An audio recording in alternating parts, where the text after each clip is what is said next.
Bonjour à tous, c'est Baptiste de MGK Photographie. On se retrouve aujourd'hui pour une vidéo un petit peu particulière puisqu'il s'agit de la revue des images pour le projet Film Mystère du mois de février. C'est parti!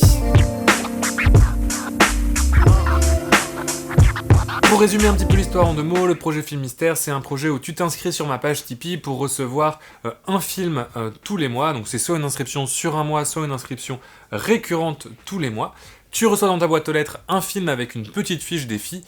Tu exposes la pellicule en répondant ou non au défi, mais si tu as répondu au défi, tu peux m'envoyer tes photos et tu as droit à ton instant de gloire, ton quart d'heure warolien dans cette petite vidéo où on discute un petit peu du travail de chacun et des différents défis que j'ai pu proposer. Le projet a donc débuté au mois de janvier avec un premier envoi de film au février et aujourd'hui on va voir les images des participants du mois de février. Alors il n'y a pas les images de tous les participants parce que pour des raisons un petit peu de timing, j'ai eu là juste, on est le 20 mars et j'avais donné jusqu'au 18 mars pour la réception des images. Donc si tu fais partie des gens qui n'ont pas eu l'occasion d'envoyer tes images, c'est pas grave, tu pourras te rattraper sur les prochains envois et tu peux toujours me faire parvenir tes images, je te ferai un petit retour éventuellement par mail si ça t'intéresse. Pour ce premier envoi de film, j'ai envoyé deux films différents en 35 mm et en 120.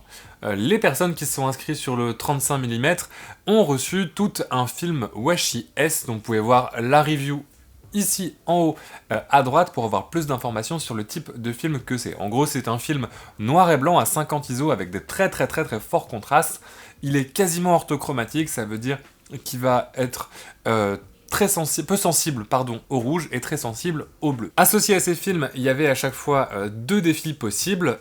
On va commencer par la Washi S où les défis étaient minimalisme abstrait ou clair-obscur. Si vous voulez avoir le détail des fiches défis, elles seront disponibles en téléchargement. Dans la description, il y aura un lien. Comme ça, vous aurez exactement ce qu'ont reçu les participants pour juger un petit peu des images et de leurs réponses aux défis. On fait une petite vidéo sur leur participation. Alors, c'est Nicolas et Mathieu et il y aura le lien de leur chaîne dans la description. Donc, n'hésite pas à aller voir ces vidéos-là où tu verras un petit peu leurs réponses et ce qu'ils ont pu proposer sur ce projet Film Mystère. On va commencer directement donc avec les premiers travaux. Le premier justement c'est Mathieu de la chaîne Autofocus qui a travaillé, donc qui a reçu un film Washi S et qui a travaillé sur plusieurs choses intéressantes, donc notamment dans le port, donc je sais pas si c'est Marseille ou pas, mais en tout cas dans un port, sur des photos de reflets. Et je trouve que ça rend très bien justement pour ce côté un petit peu minimalisme abstrait, de travailler sur les photos à l'envers, présenter les photos à l'envers avec juste les réflexions des mâts des bateaux qui sont dans l'eau. Travailler aussi un peu sur des effets de texture au niveau du port, etc. Je trouve qu'il y a vraiment un travail intéressant. Moi, j'aime beaucoup ce travail de reflet. Et au niveau du projet clair-obscur, j'ai été frappé par les photos un petit peu de mouettes qu'il a pu faire. Je trouve qu'il y en a vraiment qui vont bien dans ce côté un petit peu clair-obscur. On a vraiment le ciel très blanc et juste l'oiseau qui va se découper. Et je trouve que c'est plutôt un bon travail. On voit dans sa vidéo qu'il a eu un peu de mal à avoir un petit peu le côté minimalisme abstrait. Alors j'avais fait un thème volontairement large justement pour que il y ait une liberté d'interprétation dans les images. Et mon image préférée de la série, c'est vraiment celle-là. Alors j'arrive même pas trop à voir ce que c'est. Je pense que c'est un carrousel qui tourne ou quelque chose comme ça, ou c'est une prise en macro. Mais en tout cas, je trouve que c'est vraiment une image intéressante et qui rend vraiment bien avec le Washi S. On va voir ensuite l'image qui a été proposée par Alexandre, donc Alexandre qui était au Canada et qui propose donc cette photo d'autoportrait de nuit. Alors il m'a écrit un petit mot pour me dire qu'il avait eu des petits soucis avec la pellicule, puisqu'il a eu que quelques poses de bonnes sur l'ensemble de la pellicule, donc plusieurs hypothèses, soit l'appareil est en cause, soit c'est l'hiver au Québec, moins 15, moins 20, que le film aurait pas trop apprécié. J'avais noté sur l'enveloppe de ne pas passer le film au rayon X, j'espère qu'à l'aéroport, effectivement, ça a bien été fait. Voilà, il écrit par rapport à son image: j'ai fait un autoportrait, j'ai trouvé après réflexion qu'il représentait bien ma façon de prendre des photos. Le photographe est dans l'ombre en prenant des photos, il met en lumière des scènes du quotidien. Le film a un niveau de contraste et de détails intéressants, les ombres et les hautes lumières ont un aspect spécial que je n'ai jamais eu sur d'autres films. En tout cas, je suis vraiment content, côté apprécié, utiliser ce film. Et c'est vrai que moi j'aime assez cette image, elle est un peu particulière, un peu déroutante parce que je me demande comme tu tiens un appareil photo moyen format, on a l'impression que c'est pris avec ça, alors que j'imagine que tu as dû réaliser la photo avec un pied, que ton Nikon F100 est posé sur le pied et que tu te mets en scène en train de prendre cette photo au moyen format.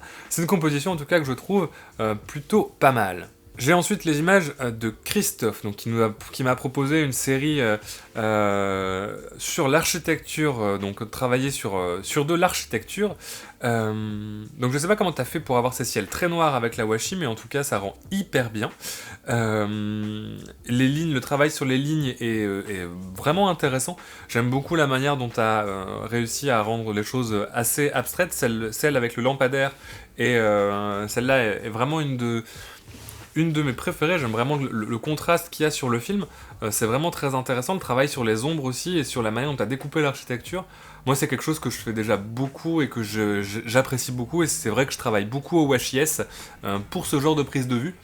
Donc vraiment, sacré travail, et ça correspond, moi c'est déjà une esthétique qui me plaît beaucoup. J'aime beaucoup le travail sur les ombres que tu as effectué, et franchement, défi réussi haut la main au niveau du minimalisme abstrait.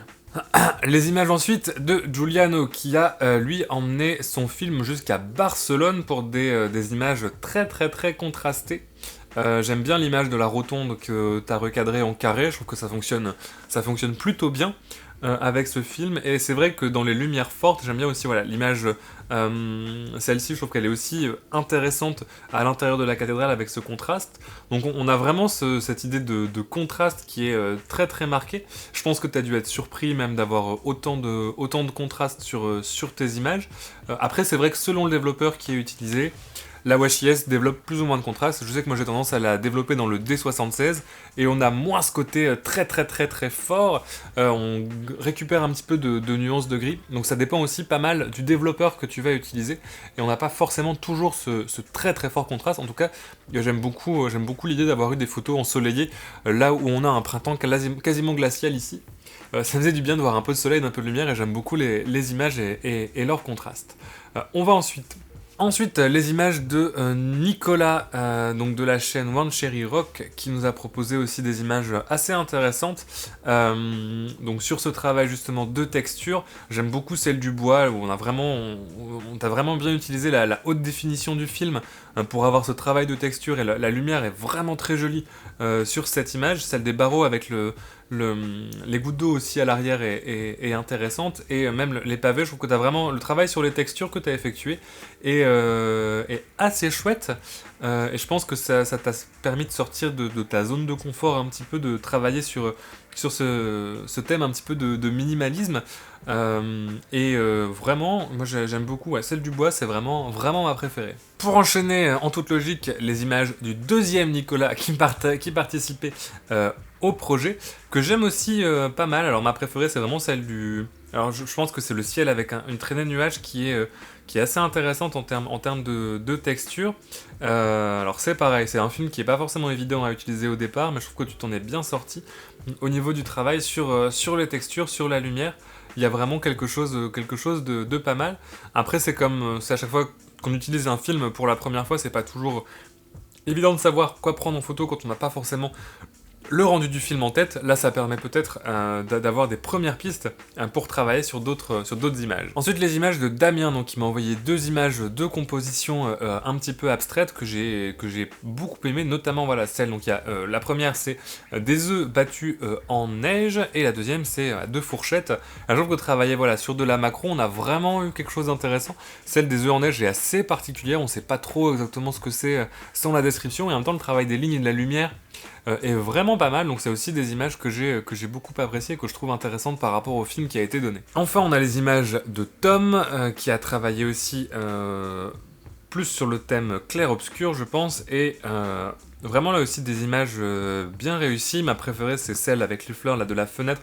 Je sais pas si c'est une double exposition ou quelque chose comme ça, mais en tout cas l'effet de texture ou un reflet peut-être, mais les textures sont vraiment très intéressantes. Je trouve que ça marche très bien justement sur le côté clair-obscur avec les ombres qui sont très marquées et ce fond très blanc qui vient ressortir. Je trouve que c'est vraiment une utilisation intelligente du film et des images qui sortent un peu de l'ordinaire. Pour les participations en moyen format, j'ai pas envoyé du HIS parce qu'à l'époque, elles n'étaient pas encore fabriquées par le Mic Perrotin. C'est maintenant rétabli, donc on peut maintenant se procurer du format S en moyen format. Et donc pour rester sur une thématique française, j'avais envoyé de La Berger Pancro 400, qui est un film noir et blanc à double émulsion, qui est un peu le contraire du VHS et qui veut justement avoir des gammes de gris très étendues, et qui est aussi un film qui est fabriqué par une société française. Donc l'idée c'était un petit peu de faire cocorico pour ce premier film mystère et de proposer deux films faits par des Français. Donc les thématiques avec ces films, c'était de travailler sur des nuances de couleurs pour justement avoir les nuances de gamme de gris qui soient différentes, ou de travailler en photo nocturne pour eh bien avoir justement regagné en contraste et recontraster un petit peu le film qui autrement est très gris. Je vais commencer par les images de Will, donc qui nous a proposé des photos d'architecture nocturne en pose longue, que j'aime assez, j'aime beaucoup le rendu, voilà. Je trouve que celle sur des trois, ma préférée, c'est vraiment celle-ci, avec la boule, les différents reflets qui viennent. Je trouve qu'on a une composition qui est assez intéressante, le travail sur les lignes est assez sympa. Moi j'aime beaucoup, je trouve que c'est plutôt réussi pour une première utilisation du film, en tout cas sans forcément connaître, c'est une bonne réponse au défi. Pour terminer, les images de David, qui a exposé son film dans un vieux Kodak Brownie, donc en pose longue, un beau petit défi, et voilà, qui propose deux images, donc forcément Brownie oblige, on n'est pas sur la netteté qu'on peut avoir avec d'autres types d'appareils moyen format, mais celle du banc est vraiment pas mal, puisque j'aime beaucoup le contraste que ça a ajouté, le grain de la berger, quand il peut s'exprimer, est aussi hyper intéressant, et je trouve que là on l'a bien, et bah voilà, des deux, je trouve que c'est vraiment la plus intéressante, c'est une bonne réponse au défi, justement d'avoir travaillé, voilà, d'avoir recontrasté le film avec cette utilisation du Kodak Brownie. Voilà, c'est terminé pour la petite revue des images, ça permet de faire le tour un petit peu de ce que chacun a pu proposer dans ce petit défi. Les inscriptions pour le film mystère du mois d'avril sont déjà complètes. Je vais pas encore ouvrir de nouvelles places pour l'instant, mais je pense ouvrir peut-être quelques places de plus au mois d'avril, donc restez aux aguets au début du mois d'avril pour peut-être vous inscrire si vous voulez participer. Voilà, je remercie toutes les personnes qui m'ont envoyé leurs images, je remercie tous les participants de manière plus générale à ce projet, et j'espère vous voir de plus en plus nombreux à y participer. Je vous souhaite de bonnes photos et à très bientôt.